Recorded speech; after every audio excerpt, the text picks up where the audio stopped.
فضیلت تجارت و زراعت۔ حضرت انس رضی اللہ تعالی عنہ سے روایت ہے کہ ایک شخص انصار میں سے رسول اللہ صلی اللہ علیہ وسلم کے پاس کچھ مانگنے آیا۔ آپ علیہ السلام نے اس کے گھر سے ایک ٹاٹ اور ایک پیالہ پانی پینے کا منگا کر اور اس کو نیلام کر کے اس کی قیمت میں سے کچھ اناج اور کلہاڑی خرید کر اس کو دے کر فرمایا کہ جاؤ اور لکڑیاں کاٹ کر بیچو۔ پھر فرمایا یہ تمہارے لیے اس سے بہتر ہے کہ مانگنے کا کام قیامت کے دن تمہارے چہرے پر ذلت کا ایک داغ ہو کر ظاہر ہو، یعنی اس سے بہتر یہ ہے کہ تم یہ لکڑیاں کاٹ کر لاؤ، بیچو اور اپنے گھر کا خرچہ پورا کرو، یہ ہاتھ پھیلانے سے بہتر ہے۔ فائدہ اس سے ثابت ہوا کہ حلال پیشہ کیسا ہی گھٹیا ہو بشرطے کہ دین کی ذلت نہ ہو، جیسے مسلمان کسی کافر کی بہت ذلیل خدمت کرے۔ جیسے باہر ملکوں میں اگر کوئی گیا ہے تو نوکری ملتی ہے، جی میرے کتوں کا خیال رکھو، ذلیل نوکری ہے نا، لیکن اس کے لیے جائز ہے مسلمان۔ اسی طرح ان کو نہلانے کی ہو، یا یہ بھی بات ملتی ہے تاریخ میں کہ سور چرانے کے لیے ڈیوٹی دے دیتے ہیں، ان کو چرواہے کی ضرورت ہے۔ اب مسلمان کی مجبوری ہے، پیچھے لاکھوں روپے قرضہ ہے، کرنا پڑے تو ٹھیک ہے، بات سمجھ میں آ رہی ہے؟ تو یہ مانگنے سے کیا ہے؟ ہاتھ پھیلانے سے بہتر ہے۔ اگرچہ گھاس ہی کھودنا ہو مانگنے سے اچھا ہے، اگر کہ شان ہی بنا کر مانگا جاوے۔ جیسے یہ ایک ٹرینڈ چلا تھا، آج کل بہت اکا دکا ہے، خوبصورت کپڑے پہن کر عورتیں ہاتھ میں رومال رکھ کر، خوبصورت شاپر ہاتھ میں، پتر گال سنی میں سیالکوٹ جانا تو میرے کو کرایہ کوئی نہیں، یہ ٹرینڈ چلا تھا۔ شان بنا کر مانگتے ہیں نا، تو کتنی دفعہ ایسا ہوا۔ تو یہ جس طرح بھی مانگنا ہے، مانگے جس طرح بھی، وہ مانگنا ہے گھٹیا ہے۔ اس سے بہتر ہے بندہ یہ جو بوتلیں اٹھا کر کرتے ہیں، مانگنے سے بہتر ہے کہ نہیں؟ کسی کی کوئی پابندی نہیں ہے، کوئی یہ وہ کوئی نہیں ہے، اپنا اٹھایا چیزیں جا کر بیچ دی اور آرام سے گھر چلے گئے۔ مانگنے سے یہ بہتر ہے، مانگنے سے اس کی بدولت اللہ تعالیٰ امیر کر دے گا۔ مانگنے والا امیر بھی ہو جائے تو وہ مانگتا ہی رہے گا۔ مسئلہ یہاں پر یہ، کتنے کباڑی ایسے ہیں بعد میں کوٹھی بنا لی، سیٹ بن کے کام چھوڑ دیا، تجارت کرتے رہے، لیکن مانگنے والا آپ کو نسل در نسل مانگتا ہی ملے گا، اس کی یہ عادت ختم نہیں ہوگی۔ اس لیے مانگنے سے بہتر ہے کوئی سا بھی پیشہ کرے، شرط یہ ہے کہ دین کی حرج نہ ہو۔ کس کی حرج؟ دین کی حرج نہ ہو۔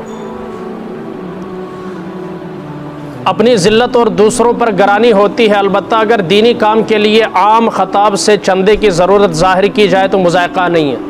جیسے مسجد کے مثلا ہمارا مدرسہ ہو تو ہم کہیں جی مدرسے کے لیے خیال رکھیں، طالب علم ہے یہاں پر ایک چندے کی شکل ہے اعلان کی، اس میں مذائقہ، کیونکہ وہ اپنی ذات کے لیے نہیں ہے بلکہ کس کے لیے؟ توجہ دلاؤ، نوٹس، ٹھیک ہے؟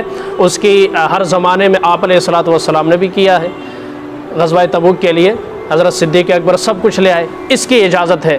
اپنی ذات کے لیے مانگنا ٹھیک نہیں ہے، کسی کے لیے مانگنا کیا ہے؟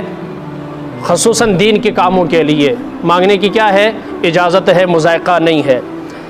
حضرت ابن عمر رضی اللہ تعالیٰ عنہ سے روایت ہے کہ رسول اللہ صلی اللہ علیہ وسلم نے فرمایا کہ اللہ تعالیٰ حلال پیشہ کرنے والے مومن سے محبت کرتا ہے۔ الکاسب و حبیب اللہ، حلال کمائی کرنے والا اللہ کا دوست ہے۔ شرط کیا ہے؟ حلال کمائی، حرام کمائی نہیں، حلال کمائی کرنے والا۔ اب یہ حلال کا خیال آپ نے رکھنا ہے کہ میرا مال حرام کیسے ہوگا؟ مزدور اپنی مزدوری کو حرام بنا سکتا ہے ڈنڈی مار کر، بات سمجھ میں آ رہی ہے؟ اسی طرح 2 نمبر چیز بیچ کر، دھوکے فراڈ کر کے، اس سے کام حرام ہو جائے گا۔ آپ تو یہی سمجھ رہے ہیں کہ میں دکان میں چیز فروخت کر رہا ہوں، لیکن کر 2 نمبر ہی رہے، یہ حلال نہیں ہوا بلکہ کیا ہوا؟ حرام ہوا۔ الکاسب و حبیب اللہ، حلال کمانے والا اللہ کا دوست ہے۔ یہ پیسوں کے اوپر کیا لکھا ہوتا ہے؟ حصول رزق حلال عبادت ہے، حصول رزق عبادت ہے نہیں کہا، وہاں بھی قید لگائیے، حلال عبادت ہے، حلال ہے۔ حرام کا ایک لقمہ پیٹ میں جائے تو پیچھے نسلیں بگڑیں گی، نسلوں تک یہ لقمہ جائے گا۔ اس لیے اپنی روزی پر سب سے زیادہ آج کے دور میں جتوں لبے جے ہو جا لبے جو لبے ٹھیک ہے پائی آؤ، پھر کہتے بچہ گل نہیں منتا جی، بچے دا ذہن ٹھیک نہیں ہے، اس کے پیچھے یہ محنت ہوتی ہے۔ تو اللہ ہمیں حلال کمائی کی توفیق عطا فرمائے۔ اور یہ آخری جو ہے اس میں ہر حلال پیشہ آ گیا، کسی حلال پیشے کو ذلیل نہ سمجھنا چاہیے۔ آگے اس کا ذکر ہے کہ اپنی تسلی کے لیے حلال مال کا ذخیرہ رکھنا بھی مصلحت ہے۔ بھائی ضرورت کے وقت کام آئے، ضرورت کے وقت کام آئے۔ اے نہ ہوئے وہ بابے یار، پیچھے ویڈیو آئی تھی کہ 2-3 لاکھ روپے تھے اس نے دفنائے ہوئے تھے، بیٹی کو بیوی کو بھی خرچہ نہیں دیتا تھا، بیٹے کو بھی نہیں دیتا، بیٹے نے نکال لیے، بابا تھانے پہنچ گیا ادھر وہ پیسے، انہوں نے پھر مشین لائی تھانے والوں نے گننے کے لیے، پرانے نوٹ گٹھلی بن اسی طرح پھاڑ کے لے گیا ادھر، پھر بھی نہیں دیتے، بچوں کو پھر بھی نہیں دی۔ بابا سے پوچھے بابا جی آپ اپنے ساتھ قبر میں لے جائیں گے؟ یہ کماتا کیوں ہے بندہ؟ اس لیے کہ وقت ضرورت کام آئے، بوقت ضرورت کا۔ بادشاہ بھی گئے چھوڑ کر گئے، امیر بھی گئے چھوڑ کر گئے، غریب بھی گئے چھوڑ کر گئے، لے کر کوئی نہیں گیا۔ اس لیے اتنا ذخیرہ کرنا کہ آپ کے بوقت مجبوری کام آئے، یہ نہیں ہے کہ آپ ذخیرہ کرتے جائیں اور خرچ نہ کریں اور اپنے بچوں کو پیچھے مصیبت میں ڈال جائیں۔ حدیث رسول سامنے جو جتنا زیادہ چھوڑ جاتے اپنی اولاد کے لیے اتنی بڑی مصیبت کھڑی کر جاتے، پھر وہ ایک دوسرے کو مار دیتے۔ 4 بھائیوں میں لڑائی ہوئی کھیت کے اوپر، چاروں نے ایک دوسرے کو فیر کر کے مار دیا، زیوی ہوتا یہ سارے قبریں اسی کھیت کے اندر کسی کونے میں ان چاروں کی قبریں بن گئی، زیوی تھے۔